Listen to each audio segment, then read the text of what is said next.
genetic cause for differences in rates of childhood asthma, for example. I mean, it's just as important and it's just as scientific, but I think the answer might be this gentleman's point about, well, the question then is, okay, what product can we produce from this research to make it profitable? And as long as that's the question, the key question to what research gets supported, then it is going to be hard to fight it. But again, as I said at the end, I am encouraged by the groups that are seeing that that's the wrong question to ask and that are pushing for asking a different kind of question for science to answer. It's not anti-science at all. It's how these are scientific questions. It's just a different goal for science, and that goal is a political goal. It's the idea that the scientists are just out there doing research neutrally. It's just not true. They're influenced by politics. They're influenced by the market. And they're influenced by what we think are important questions to ask. What's going to get on the front page? What is Nicholas Way going to report in the New York Times? And I think we have to push for a different kind of perspective on these questions. We have time for one more question. You might have to stand. Yeah, please. Sharon James, she teaches racial ethnic at the School of Public Health. Oh, really? Illinois. Yeah. And I had yet to hear you mention a construct of racism through your whole talk. So I was appalled because my research involves how structural racism impacts specifically African Americans. And you finally mentioned that construct a minute ago. But I wanted to know, in your recent research, how are you going to use that construct and how are you going to relate it to your research? Well, I define race as I guess first let me say I did talk a lot about race and how people have interpreted it in my talk. But because my point was to show this development in thinking about race as a natural category that could be proven genetically. And my own definition of race is that it is a political category to govern people that uses biological difference as a way of identifying people who belong to different groups, different groups within that categorization. But I think that race is a political category used to govern people. It is not a natural category. There's no way, for example, that you can identify the race of people in this room without resorting to a political definition. There's just no way to do it. You cannot do it naturally. Or you could test the genetics of everybody in this room, or you could just go by how we're trained to identify people. But ultimately, the only way you can identify the race that would make sense in our society is through a political definition, an invented definition.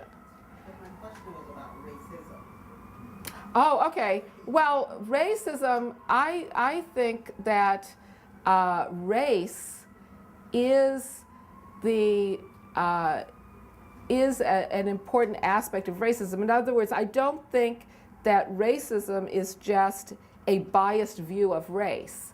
I think that race itself is a category, is a way of categorizing people in order to promote racism.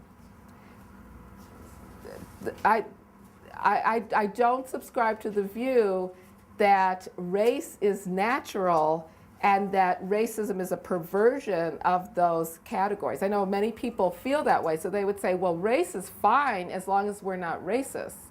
But race was created. The concept of natural human differences among people was created. The purpose of it was to govern people in a way that allowed some to dominate others. And so that's the reason why race exists.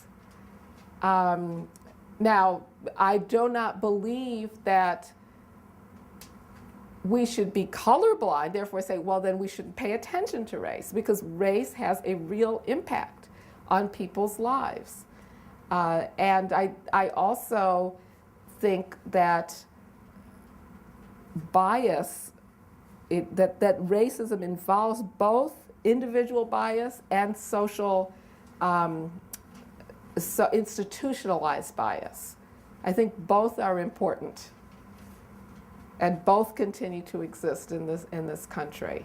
So that's how I would define it. But it's different, I think, from how many of the people I talked about in my talk define it, who see it as a natural category that is fine as long as you don't use it in racist ways. And one point I want to make in my book is that race itself was created in order to have an unequal society. It was, again, it's not natural.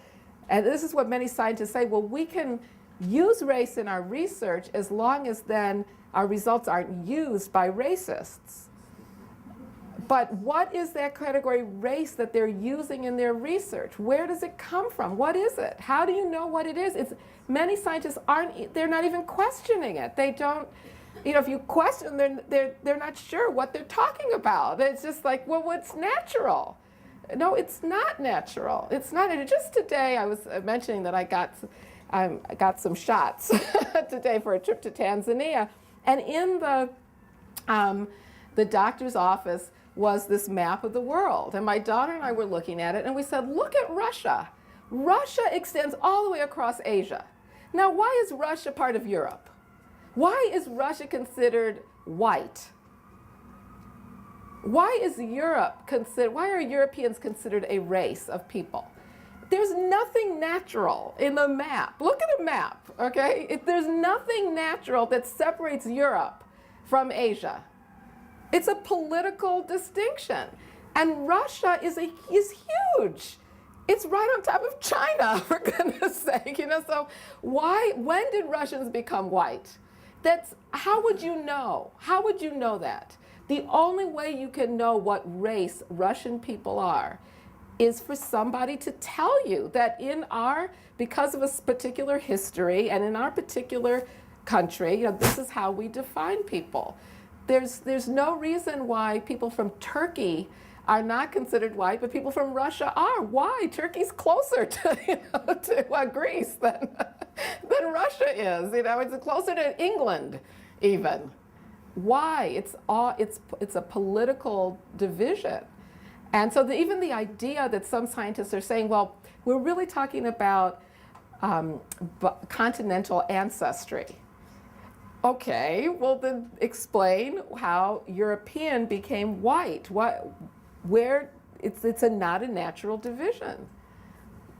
So anyway, so that's how I define it. So sorry, I probably should have earlier. I know I do this a lot. I assume that the audience will know where I'm coming from, and so that was, and I probably should have defined it earlier. Well, thank you very much. Thank you.